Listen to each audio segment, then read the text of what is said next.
Αυτό που είναι σίγουρο και σημαντικό για μένα είναι ότι πρέπει να κρατήσουμε από αυτή τη συζήτηση ότι όλοι μαθαίνουμε καλύτερα όταν αγαπιόμαστε λίγο περισσότερο από ό,τι βαθμολογούμαστε. Μαρία, μου είναι αρκετά εύκολο να καταλάβω τις σχέσεις τις επαγγελματικές, τις σχέσεις τις προσωπικές. Τι εννοείς όταν λες σχέσεις στην εκπαίδευση? Δεν πρόκειται για φιλία, αλλά ούτε για μια σχέση με αυστηρά ιεραρχική δομή. Είναι περισσότερο μια σχέση επιρροής και συμπόρευσης, δηλαδή ο δάσκαλος, ο καθηγητής, ο προπονητής, γιατί μιλάμε για σημαντικούς ενήλικες απέναντι σε ένα παιδί, είναι συνοδοιπόρος και καθοδηγητής. Και ουσιαστικά είναι ένας άνθρωπος ο οποίος δεν ενδιαφέρεται μόνο για την επίδοση, αλλά ενδιαφέρεται για το παιδί ως σύνολο, ως ολότητα, ως προσωπικότητα.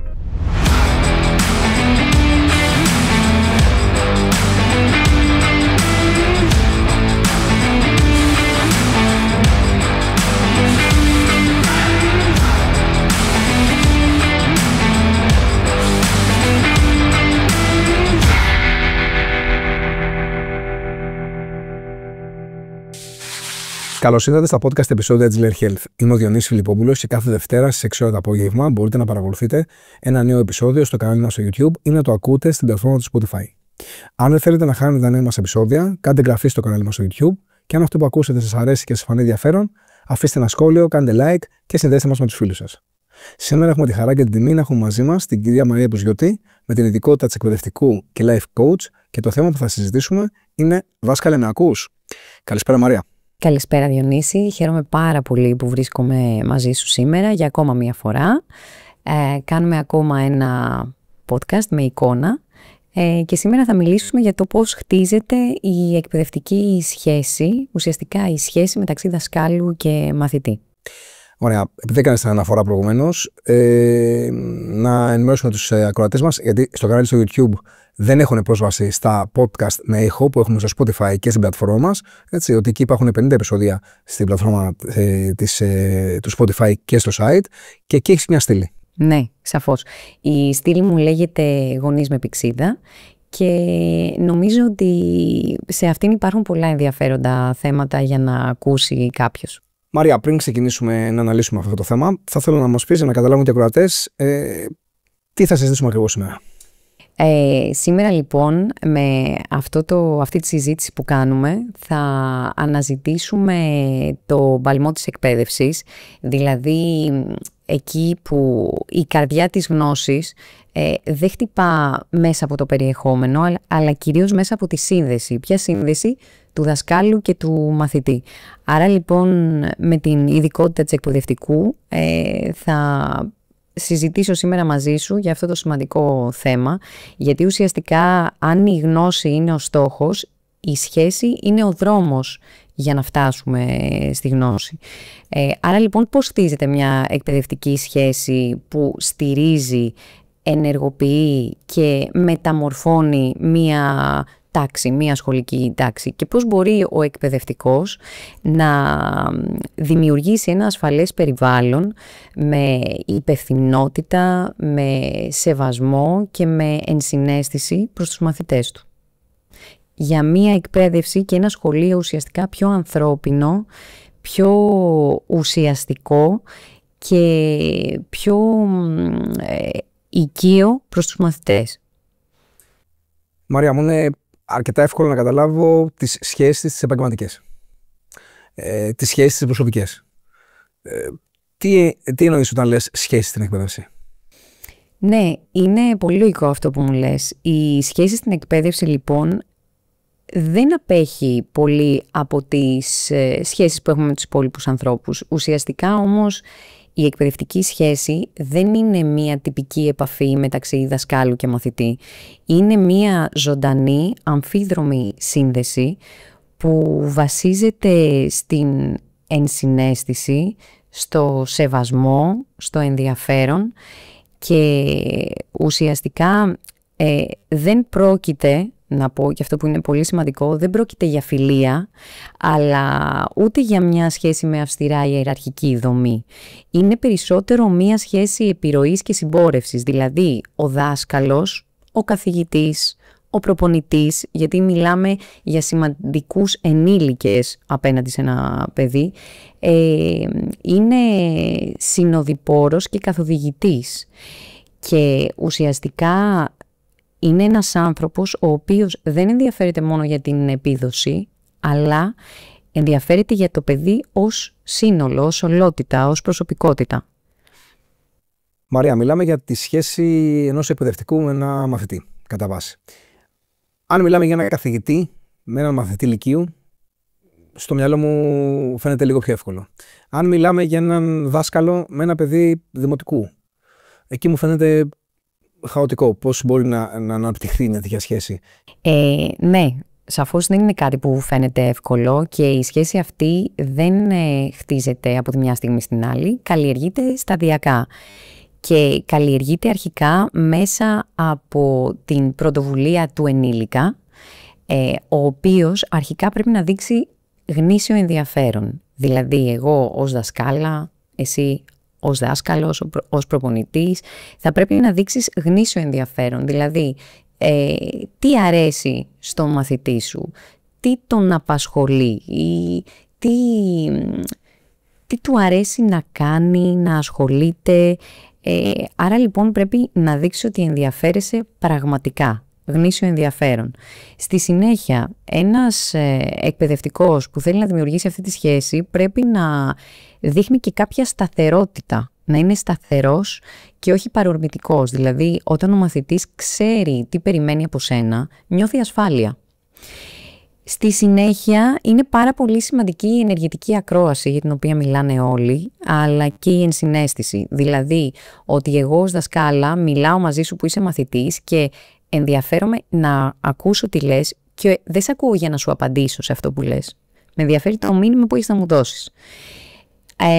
Στη συνέχεια επίσης είναι πολύ σημαντική η διαφάνεια και η αυθεντικότητα που έχω εγώ ως άνθρωπος, ως δασκάλα. Δηλαδή δεν είναι κακό κάποια μέρα που μπορεί να πάω στο σχολείο και να είναι άσχημη για μένα και να έχω βιώσει κάτι άσχημο, να μοιραστώ το συναίσθημά μου, όχι τι ακριβώς έχει συμβεί, με τους μαθητές μου, για να νιώσουν μεγαλύτερη οικειότητα, να καταλάβουν ότι και εγώ είμαι άνθρωπος. Και τελικά θα πω ότι έχουν πολύ μεγάλη σημασία και οι μικρές καθημερινές πράξεις. Δηλαδή το να καθίσω δίπλα σε ένα παιδί, να του χαμογελάσω, να το ρωτήσω κάτι απλό. Άρα λοιπόν όταν μιλάμε για συναισθηματική σύνδεση και σχέση, ουσιαστικά μιλάμε για μια διαδικασία που είναι καθημερινή και σταθερή. Και παίζει ρόλο η συναισθηματική σύνδεση, δηλαδή ότι ο μαθητής πρέπει να νιώσει ότι εγώ είμαι εδώ, τον ακούω, ενδιαφέρομαι και νοιάζομαι και είμαι μια σταθερή παρουσία. Είναι το ίδιο εύκολο ή δύσκολο καθηγητής, δάσκαλος όλη τη μέρα, όλη τη χρονιά με τα ίδια παιδιά σε μια τάξη στο δημοτικό? Ένας καθηγητής στο γυμνάσιο, στο λύκειο περνάει 1-2 φορές την εβδομάδα από κάθε τάξη. Έχει άρα πολύ λιγότερο χρόνο και τριβή μαζί τους. Σαφώς και είναι πιο δύσκολο και θα πρέπει να αναφέρω εδώ και την παράμετρο της παιδαγωγικής κατάρτισης που έχει ο εκπαιδευτικός στα μαθήματα που έχει παρακολουθήσει στο πανεπιστήμιο. Ενώ οι καθηγητές, και δεν ευθύνονται εκείνοι, ουσιαστικά στο πρόγραμμα σπουδών τους δεν παρακολουθούν τον ίδιο όγκο παιδαγωγικών μαθημάτων, δεν έχουν την ίδια κατάρτιση. Όμως αυτό δεν τους απαγορεύει, σίγουρα είναι πιο δύσκολο για εκείνους, για τους καθηγητές, να χτίσουν μια σχέση εγκύτερη, δηλαδή πιο κοντινή με το μαθητή, αλλά αν και είναι δύσκολο, δεν είναι ακατόρθωτο. Δηλαδή, αν υπάρχει η αυθεντικότητα, η συνέπεια και η πρόθεση να πλησιάσω ένα παιδί, σίγουρα μπορεί ο λίγος χρόνος που έχω επαφή μαζί του να επηρεάζει το αποτέλεσμα, αλλά σίγουρα δεν είναι απαγορευτικό για να επιτευχθεί αυτή η σύνδεση. Μαρία, μπορώ να καταλάβω γιατί είναι σημαντική αυτή η σχέση για έναν μαθητή. Θέλω να μου βοηθήσει λίγο γιατί είναι τόσο σημαντική για έναν εκπαιδευτικό. Η εκπαιδευτική σχέση είναι πάρα πολύ σημαντική για τον εκπαιδευτικό, γιατί κατανοεί βαθύτερα τις ανάγκες των μαθητών του και ουσιαστικά λειτουργεί πιο στοχευμένα. Και η διδασκαλία του είναι πιο στοχευμένη. Κατ' επέκταση, όλη αυτή η σχέση δημιουργεί και ένα περιβάλλον ασφάλειας, όπου η διδασκαλία γίνεται πιο ανθρώπινη και ουσιαστική. Επιπλέον, η εκπαιδευτική επιρροή είναι πιο ενισχύεται με τέτοιο τρόπο που μετά ο δάσκαλος δεν χρειάζεται να επιβληθεί ή να υποδηλώσει, να δηλώσει την εξουσία του ή να απειλήσει για να μπορέσει να διαχειριστεί την τάξη. Και επίσης, το τελευταίο που έχω να αναφέρω και το πιο σημαντικό είναι ότι ένας εκπαιδευτικός μπορεί να νιώθει πιο συνδεδεμένος και ικανοποιημένος από το έργο του, από το παιδαγωγικό του έργο. Εξήγησε μας λίγο γιατί να είναι τόσο καθοριστική για τον μαθητή αυτή η σχέση. Ωραία. Ακόμα και σε δύσκολες κοινωνικές ή οικογενειακές συνθήκες μερικές φορές, ένας και μόνο δάσκαλος ή καθηγητής ή προπονητής που πίστεψε, άκουσε και ήταν παρόν δίπλα σε ένα παιδί μπορεί να άλλαξε όλη την πορεία της ζωής του. Και αυτό γιατί συμβαίνει? Γιατί ουσιαστικά μέσα από αυτή τη σχέση ένα παιδί νιώθει συναισθηματική ασφάλεια, οπότε λειτουργεί καλύτερα, μαθαίνει πιο ουσιαστικά. Στη συνέχεια αναπτύσσει την εμπιστοσύνη στον εαυτό του μέσα από την πίστη που του δείχνει ο δάσκαλος. Είναι επίσης πάρα πολύ σημαντικό το γεγονός ότι ένα παιδί αναπτύσσει την αυτορύθμιση του, δηλαδή το πώς να ρυθμίζει τα συναισθήματά του, την υπευθυνότητα και την εμπιστοσύνη προς τους ενήλικες γύρω του. Και τελικά ένα άλλο στοιχείο πάρα πολύ σημαντικό είναι ότι μειώνεται το άγχος και ενισχύεται η πρόθεση του μαθητή να συμμετάσχει περισσότερο και να αναπτύσσεται γενικότερα. Οπότε, Μαρία, μιλάς για συναισθήματα στη μάθηση. Πολύ σωστά. Τι ρόλο παίζουν λοιπόν τα συναισθήματα σε αυτή τη περίπτωση, σε αυτή τη σχέση? Θα μιλήσουμε λοιπόν για το ρόλο των συναισθημάτων στη μάθηση, γιατί το πώς νιώθει ένας μαθητής είναι πάρα πολύ σημαντικό για να μαθαίνει και για μένα είναι προϋπόθεση. Άρα λοιπόν πώς η αυτορύθμιση, η ενσυναίσθηση και η συναισθηματική επίγνωση μπορούν να μεταμορφώσουν μία τάξη και πώς μπορεί ένας δάσκαλος να κάνει το μάθημα πιο ανθρώπινο και ουσιαστικό. Όλο αυτό μπορεί να γίνει αναπτύσσοντας ο δάσκαλος και καλλιεργώντας μία ικανότητα που λέγεται συναισθηματική νοημοσύνη. Η συναισθηματική νοημοσύνη ουσιαστικά τι είναι? Είναι η αναγνώριση αρχικά και η κατανόηση των συναισθημάτων μας, των προσωπικών συναισθημάτων. Στη συνέχεια είναι η ρύθμιση της συμπεριφοράς μας όταν έχουμε έντονα συναισθήματα και κατά συνέπεια όλο αυτό μας οδηγεί στο να αναγνωρίζουμε και να κατανοούμε τα συναισθήματα των άλλων και να λειτουργούμε με ενσυναίσθηση, δηλαδή με σεβασμό προς το συναίσθημα του άλλου και με κατανόηση. Πώς επηρεάζει η αναπτυγμένη συναισθηματική νοημοσύνη ενός δασκάλου τη σχέση του μαθητή? Ένας δάσκαλος, ένας εκπαιδευτικός με ανεπτυγμένη συναισθηματική νοημοσύνη έχει τη δυνατότητα να αναπτύσσει ένα περιβάλλον αποδοχής και ουσιαστικά η τάξη του να είναι ένα φιλικό μέρος για τους μαθητές που νιώθουν αποδεκτοί. Στη συνέχεια ο άνθρωπος αυτός, ο εκπαιδευτικός, δεν αντιδρά παρορμητικά, αλλά έχει μια σταθερή συμπεριφορά που κάνει τους μαθητές του να νιώθουν ασφάλεια, ψυχολογική ασφάλεια. Επίσης, ένας δάσκαλος ο οποίος διαθέτει αυτή την ικανότητα μπορεί να καταλάβει πότε ένας μαθητής κουβαλάει κάτι και δεν είναι απλά ανυπάκουος, και τελικά θα έλεγα ότι αυτός ο εκπαιδευτικός δίνει χώρο στους μαθητές του να εκφράσουν τα συναισθήματά τους ακόμα και όταν δεν βρίσκουν τις λέξεις να το κάνουν. Και θα συμπληρώσω εδώ, αν δεν κάνω λάθος, και για τους εκπαιδευτικούς, εγώ από το ρόλο του προπονητή θα το δω, ότι με αυτόν τον τρόπο μπορείς να διαβάζεις και πίσω από τις λέξεις. Πίσω από αυτό που λέει ο μαθητής πρακτικά, αλλά τι θέλει να σου μεταφέρει ένα άλλο μήνυμα που ίσως δεν μπορεί να σου το πει ευθέως. Ακριβώς.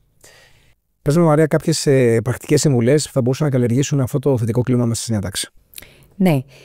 Ενδεικτικά μπορώ να αναφέρω έτσι κάποιες χρήσιμες πρακτικές που έχω δοκιμάσει και εγώ στην τάξη μου. Αρχικά θα έλεγα το ημερολόγιο συναισθημάτων, που εβδομαδιαία μπορεί ο κάθε μαθητής να έχει ένα ημερολόγιο, ένα τετράδιο, όπου κάθε μέρα μπορεί να γράφει πώς νιώθει, είτε με σύντομες φράσεις, δεν μιλάμε για κείμενο, είτε με μια ζωγραφιά. Να γράφει, ας πούμε, να εκφράζει πώς νιώθει. Άρα λοιπόν είναι το ημερολόγιο συναισθημάτων. Έπειτα, κάτι πιο σύντομο είναι το συναισθηματικό check-in, που μπορεί στην τάξη μέσα κάθε μέρα ή μία ημέρα να σημειώνει ο καθένας, είτε με κάποιο χρώμα που από πριν θα έχουν συζητήσει τι σημαίνει, με ποιο συναίσθημα συνδέεται, ή με κάποιο σύμβολο, το πώς νιώθει εκείνη την ημέρα. Και αν θέλει θα μπορεί να το συζητήσει με την ολομέλεια της τάξης. Εκτός αυτού μπορεί να υπάρχει και ο χώρος ησυχίας ή χώρος ηρεμίας, που εντός τάξης δεν βγάζουμε το μαθητή εκτός και με δική του επιλογή μπορεί να πάει σε ένα σημείο που θα είναι ειδικά διαμορφωμένο, ακόμα και αν δεν υπάρχει πολύς χώρος, όπου εκεί θα μπορεί να ηρεμήσει, να αυτορυθμιστεί μετά από μία έντονη στιγμή. Τέλος λοιπόν θα αναφέρω 2 ακόμα πρακτικές, που είναι οι ομαδικές συζητήσεις ή στιγμές συζήτησης, όπου μέσα στην τάξη, συνήθως μετά από κάποια σύγκρουση, αλλά όχι απαραίτητα, μας δίνεται η δυνατότητα να συζητήσουμε το γεγονός που πυροδότησε τη σύγκρουση, αλλά εστιάζοντας όχι στο ποιος φταίει ή αν έφτεξε κάποιος, στο πώς νιώθουν και οι δύο πλευρές. Πώς ένιωσαν, πώς νιώθουν. Άρα συζητάμε σε σχέση με τα συναισθήματα. Και το βασικότερο είναι ο ρόλος παράδειγμα του δασκάλου. Το ανέφερα και πριν. Δηλαδή, αν εγώ κάνω κάποιο λάθος μέσα στην τάξη, δηλαδή μπορεί να κάνει κάποιος φασαρία και να κατηγορήσω εσένα ενώ δεν ήσουν εσύ. Είναι καλό να πω συγγνώμη, να παραδεχτώ το λάθος μου, ή αν κάποια στιγμή μπορεί να είμαι πιο έντονη ή να κάνω κάποια παρατήρηση, μπορώ να πω ότι ένιωσα θυμό ή ότι θα ήθελα να κάνετε περισσότερη ησυχία, και ουσιαστικά να εκφράσω το συναίσθημά μου και να το συζητήσω με τους μαθητές. Οπότε αυτό τους δίνει τη δυνατότητα να καταλάβουν ότι τα συναισθήματα είναι αποδεκτά και να μπορέσουν και εκείνοι να αυτορυθμίζονται όταν νιώθουν κάποιο συναίσθημα. Γιατί κανένα συναίσθημα δεν είναι αρνητικό. Τέλος, Μαρία, έχουμε ένα κλίμα λοιπόν στην τάξη, όπως ακριβώς το συζητήσαμε, μια τέτοια ιδανική κατάσταση. Θέλω να μπεις μέσα από αυτήν, τι κερδίζει ο μαθητής τελικά. Ένας μαθητής σίγουρα κερδίζει το αίσθημα, το πραγματικό αίσθημα και συναίσθημα ότι ανήκει σε ένα χώρο, σε μια ομάδα η οποία τον αποδέχεται για αυτό που είναι.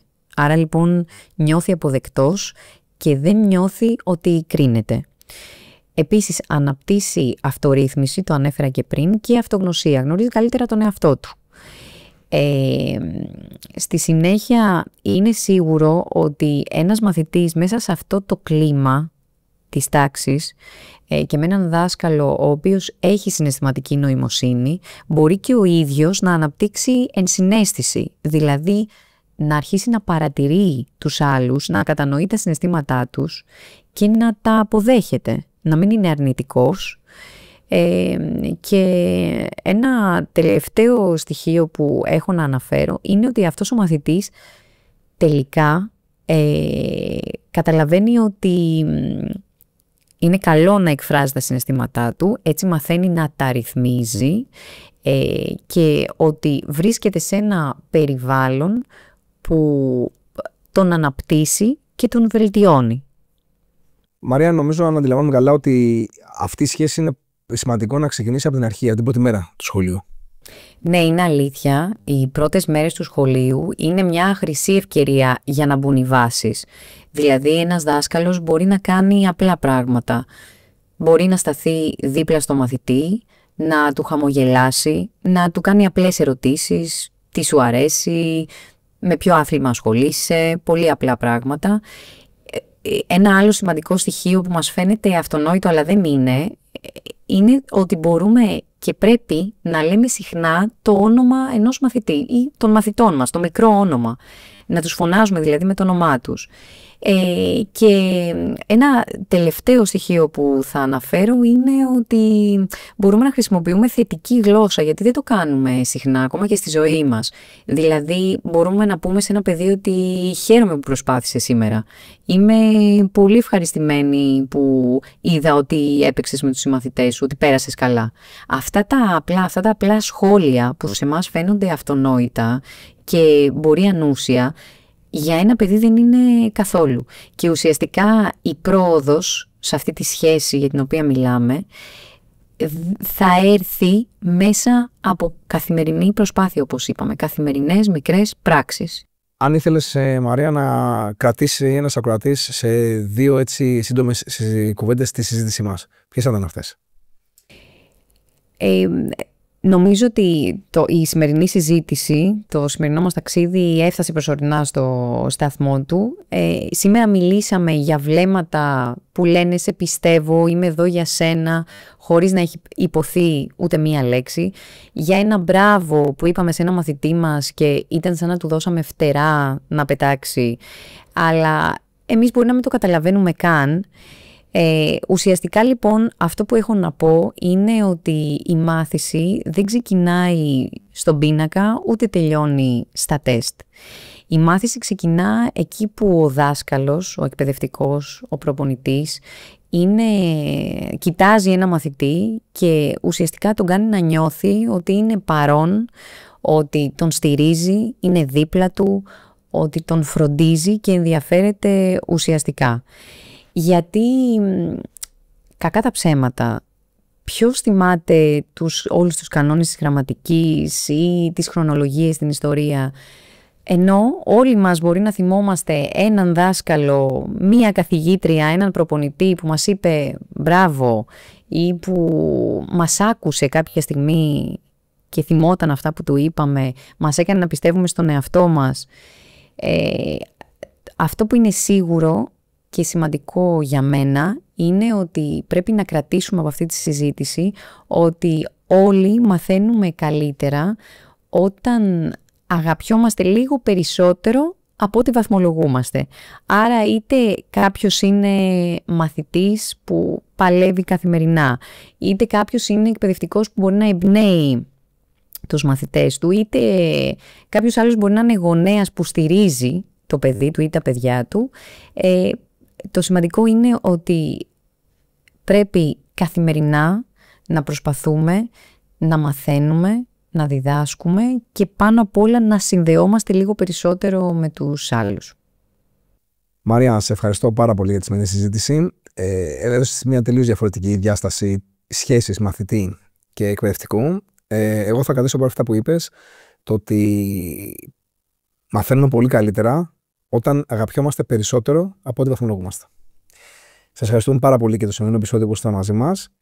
Μην ξεχνάτε να κάνετε εγγραφή στο κανάλι μας για να μην χάνετε τα επόμενα επεισόδια. Και αν αυτό που ακούσατε σας άρεσε, αφήστε ένα σχόλιο, κάντε like και συνδέστε μας με τους φίλους σας. Αυτό που θα κάνουμε εμείς θα είναι να γινόμαστε συνεχώς και καλύτεροι. Μέχρι την επόμενη φορά, να είστε πολύ καλά.